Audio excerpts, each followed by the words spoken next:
नमस्कार, स्वागत है आपका पहाड़ समाचार में। मैं हूं आपके साथ प्रिया तिवारी। शुरुआत करते हैं खबरों की। कोरोना से लगातार बढ़ते संक्रमण को देखते हुए हिमाचल और उत्तर प्रदेश बॉर्डर पर सख्ती बरती जा रही है। हिमाचल प्रदेश, उत्तर प्रदेश और हरियाणा समेत अन्य प्रदेशों से उत्तराखंड आने वालों की कोरोना जांच कराई जा रही है। बॉर्डर पर अन्य प्रदेशों के निवासियों को कोरोना की निगेटिव रिपोर्ट दिखाने के बाद उत्तराखंड की सीमा में आने की अनुमति दी जा रही है। वहीं अनावश्यक घूमते हुए बाइक सवारों के चालान काटे जा रहे हैं।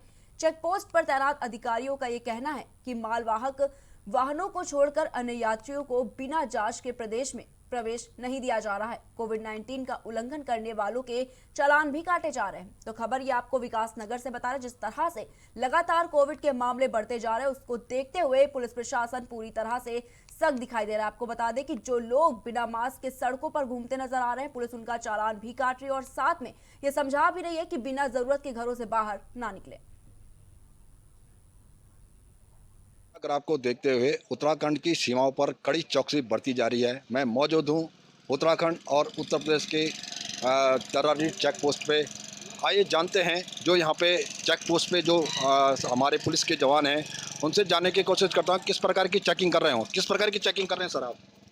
हम ये अदर स्टेट से जो भी लोग आ रहे हैं, उत्तर प्रदेश, हरियाणा, पंजाब, दिल्ली, जो भी अदर स्टेट से जो लोग आ रहे हैं उनका हम परमिशन और कोरोना रिपोर्ट की नेगेटिव टेस्ट रिपोर्ट वो चेक कर रहे हैं। और जो नहीं करा के ला रहे हैं, परमिशन लेकर आ रहे हैं, रिपोर्ट नहीं ला रहे, तो उनका हम यहाँ सुविधा है, यहाँ करा रहे हैं। हम उनकी रिपोर्ट करा कर तभी उनको अंदर जाना दे रहे हैं। जैसे आज बताया जा रहा है कि यहाँ पे कोरोना रिपोर्ट जांच नहीं हो रही है, कारण क्या है?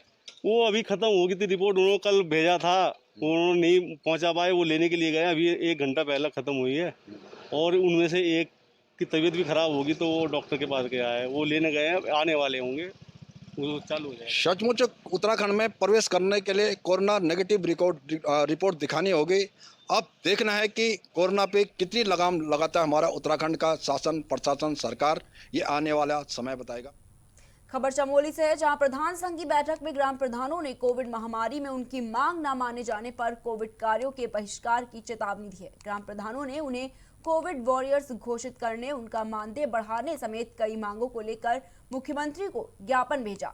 नैनी डांडा प्रधान संघ के अध्यक्ष देवेंद्र सिंह रावत की अध्यक्षता में ये बैठक हुई, जहां ग्राम प्रधानों की बैठक में कहा गया कि सरकार सैनिटाइज के लिए ग्राम प्रधानों को उनकी जेब से ही पैसा निकाल कर दे रही है, जिसका संगठन पुरजोर विरोध करता है। ग्राम प्रधानों ने मनरेगा कर्मियों की मांगों को मानते हुए हड़ताल खत्म कराने की मांग उठाई। वहीं इस मौके पर मुख्यमंत्री तीरथ सिंह रावत को ज्ञापन सौंपा गया।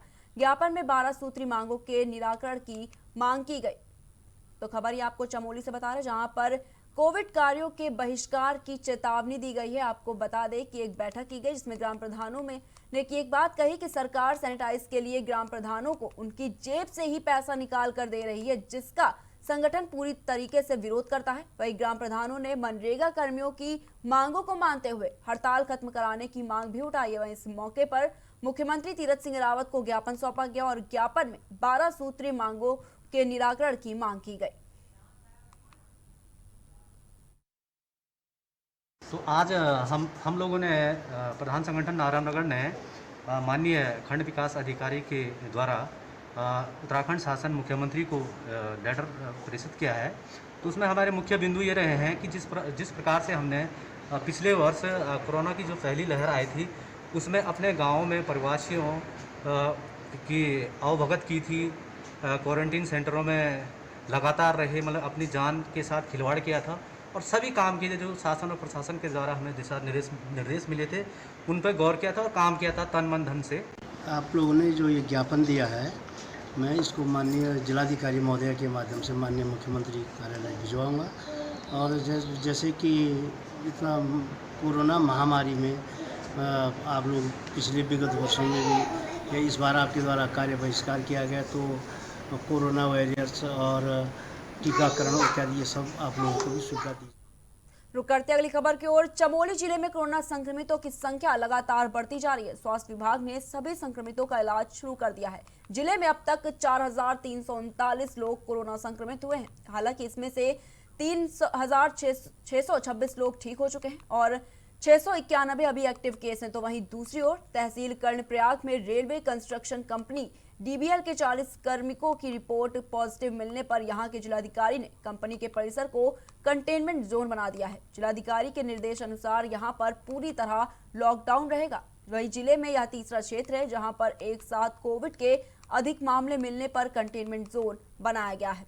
तो खबर आपको ये चमोली से बता दें, जहां 3 क्षेत्र को पूरी तरीके से कंटेनमेंट जोन घोषित किया गया है। आपको बता दें कि जिलाधिकारी के निर्देश पर यहां पर पूरी तरह से लॉकडाउन रहेगा और जिले में ये तीसरा क्षेत्र होगा जहां पर एक साथ कोविड के अधिक मामले मिलने पर उसे कंटेनमेंट जोन बनाया गया है।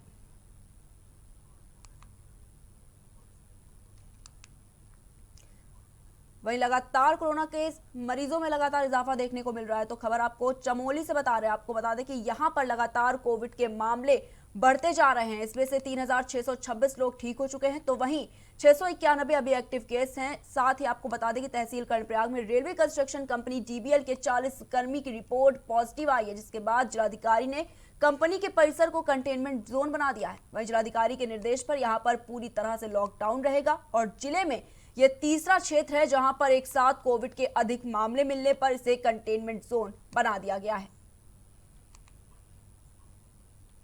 जो कोरोना के केसेस हैं ये हर जगह पे लगातार बढ़ रहे हैं, तो इसलिए मैं निवेदन भी करूंगी कि हम लोग मास्क, सोशल डिस्टेंसिंग, इन सब चीज़ों का बिल्कुल ध्यान रखें। और साथ में हमारे वैक्सीनेशन ड्राइव्स को भी बढ़ाया जा रहा है और अभी तक भी हम लोग जितने भी इंटीरियर गाँवों में भी जाकर वैक्सीनेशन कर सकते हैं वो उसका भी कार्रवाई चल रहा है। और गैरसैंण और गौचर में जितने भी बाहर से आने वाले लोग हैं उन सब की टेस्टिंग भी की जा रही है। और साथ में प्रधानों को भी ये निर्देशित कर दिया गया है कि जितने भी लोग बाहर से आए उनकी सैंपलिंग अवश्य कराएं, जिससे कि हम उसको फैलने से रोक सके संक्रमण को। और साथ में गैरसैंण के कुशरानी बिचली गांव में और कल घाट में के कुरुण गांव में और आज अभी हम लोग गौचर के जो डीवीएल कैंपस है उनको कंटेनमेंट जोन भी घोषित कर रहे हैं, तो जिससे कि संक्रमण के स्प्रेड को।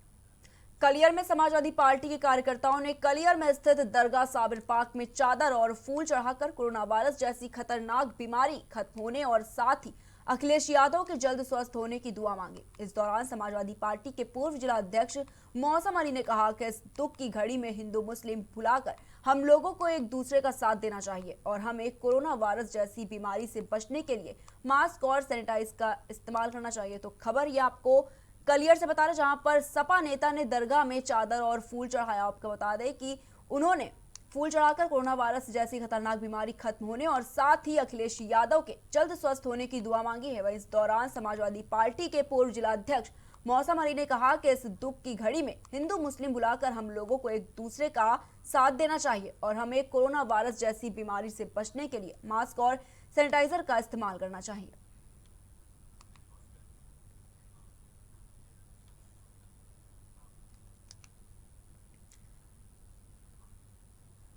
तो जिस तरह से लगातार कोविड के मामले बढ़ते जा रहे हैं उसको देखते हुए सपा के पूर्व जिला अध्यक्ष ने दरगाह में चादर चढ़ाकर दुआ भी मांगी और साथ ही उन्होंने कहा कि इस दुख भरी घड़ी में हिंदू मुस्लिम को बुलाकर हम लोग एक दूसरे का साथ दें और साथ ही कोरोना वायरस जैसी बीमारी से बचने के लिए मास्क और सैनिटाइजर का इस्तेमाल भी करें।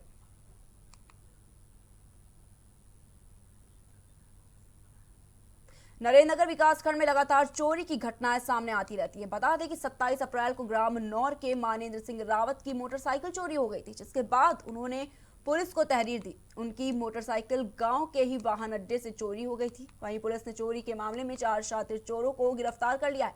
क्षेत्र में एक हफ्ते के भीतर इस तरह की चोरी की यह दूसरी घटना है। तो खबर आपको हम ये नरेंद्रनगर से बता रहे, जहां पर पुलिस को बड़ी सफलता हाथ लगी है। आपको बता दें कि जिले में लगातार चोरी की घटनाएं सामने आती हैं। वहीं 27 अप्रैल को ग्राम नौर के मानेंद्र सिंह रावत की बाइक चोरी हो गई थी, जिसके बाद उन्होंने पुलिस को सूचना दी। वहीं मोटरसाइकिल गांव के ही वाहन अड्डे से चोरी की गई थी। पुलिस ने इस चोरी के मामले में 4 शातिर चोरों को भी गिरफ्तार कर लिया है और साथ ही आपको बता दें कि क्षेत्र में एक हफ्ते के अंदर इस तरह की चोरी की ये दूसरी घटना है।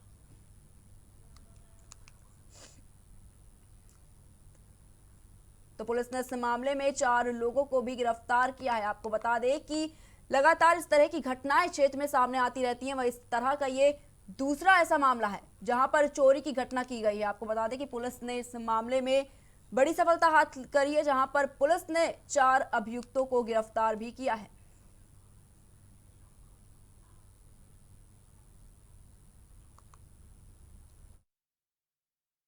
मैं 26 तारीख की रात को नौर गांव से एक मोटरसाइकिल चोरी हुई थी, जिसमें वादी द्वारा थाने पर मुकदमा पंजीकृत किया गया था।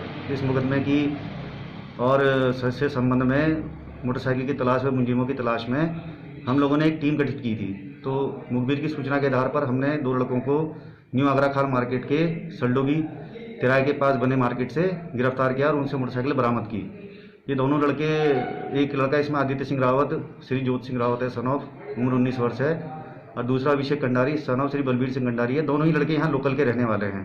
जब इनसे इस संबंध में पूछा गया कि मोटरसाइकिल आपके द्वारा क्यों चुराई गई, तो इन्होंने कहा कि हमने अपने खर्चे और ये उसकी पूर्ति के लिए पैसे की कमी होने के कारण हमारे द्वारा। फिलहाल के लिए इतना ही। देश दुनिया की तमाम बड़ी खबरों को देखने के लिए देखते रहिए प्राइम टीवी।